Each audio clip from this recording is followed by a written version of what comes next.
नमस्कार, आप देख रहे हैं R Hindustan news R Saxena के साथ। खबर सिद्धार्थनगर से। बढ़ती महंगाई और किसी को समय से खाद न मिलने की समस्या को लेकर समाजवादी पार्टी कार्यकर्ताओं ने जिला मुख्यालय पर जोरदार धरना प्रदर्शन किया। तो कार्यकर्ताओं का कहना था कि जिले में लगातार किसानों को खाद उपलब्ध न होने से बुआई का कार्य प्रभावित हो रहा है, जिससे किसान बेहद परेशान। धरना स्थल पर मौजूद नेताओं ने आरोप लगाया है कि शासन प्रशासन की लापरवाही के चलते खाद की कालाबाजारी और भ्रष्टाचार श्रम पर है। इस कारण गरीब व छोटे किसान ठगे जा रहे हैं। किसानों को खाद के लिए कई दिन तक लाइन में लगना पड़ रहा है, फिर भी उन्हें पर्याप्त मात्रा में खाद नहीं मिल पा रही है। पूर्व विधानसभा अध्यक्ष विपक्ष के नेता माता प्रसाद पांडे ने कहा कि आज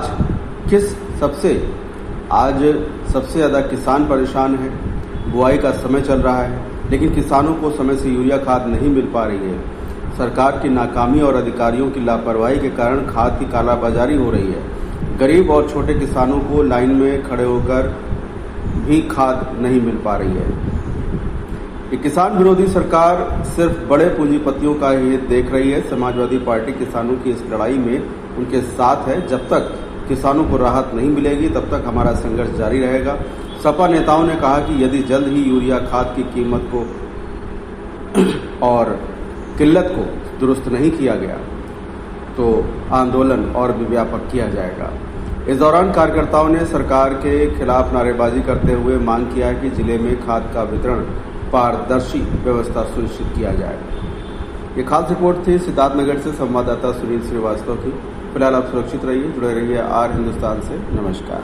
आज आप ज्ञापन देने आए हैं, किन मुद्दों को लेकर ज्ञापन देने? देखिए, सबसे बड़ा मुद्दा समय जिले का खाद, किसानों को खाद नहीं मिल रही, खाद के मुद्दे पर आया। दूसरा मुद्दा है यहाँ भ्रष्टाचार चरम सीमा पर पहुँच गया, चाहे तहसील का हो चाहे थाने का हो, वो है।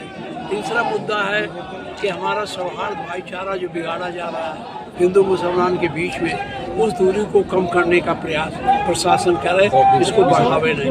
मुर्दे को कभी संतों की फकीरों की कब्र खोदी जा रही है, घर गिराया जा रहा है, घर गिरा के उनको बेदखल किया जा रहा है, लेकिन उसके बाद उसका कोई निदान नहीं होता है। इसलिए हम लोग आए थे कि इस पर आप विचार करो कि जो घर आप गिरा दिए वो कहाँ जाए, उनको आप घर दो, या तो अगर उनका सही है तो उन्हें वहीं बनाने दो। इस संदर्भ में आए थे। आप जानते हो बांसी में, लोटन में, डुमेरागंज में तमाम घर गिराए गए, उनका भी ये मुद्दा था, उसको भी लेके आए। तमाम मुद्दे थे, अभी आपको मिल जाएंगे। और कुछ विशेष पूछना चाहते हो? कृषि मंत्री का दौरा हुआ था, उन्होंने कहा था कि कृषि मंत्री का दौरा हुआ था अभी, उन्होंने कहा कि भरपूर मात्रा में खाद है। अच्छा, आप पूछे नहीं भरपूर है तो लाइन क्यों लग रही है? अगर देखिए, हकीकत यह है, हमें जहाँ तक जानकारी है कितना सही है कितना गलत है।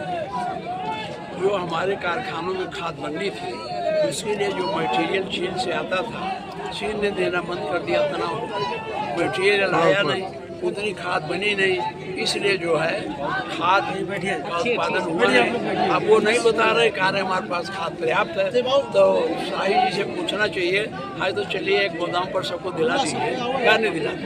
एक गोदाम पर कोऑपरेटिव प्राइवेट के तो उन्होंने खाद दिया नहीं, वो बांटे। एक गोदाम पर 300, 200, 250 बोरा देते हैं, एक बोरा करके लंबी लाइन लगती है। इससे किसान परेशान है। खाद इतनी जरूरत है, ये सबसे बड़ा मुद्दा। दूसरा है ये जो हमारे यहाँ गांव में डिमार्केशन हुए 5 साल हो गए, उनका वो नहीं लगा, क्या नाम है, पत्थर नहीं गड़ा, और जहाँ गड़ गया उसको फिर से रोक दिया। इस तरह की तमाम समस्याएं हैं, इनको लेके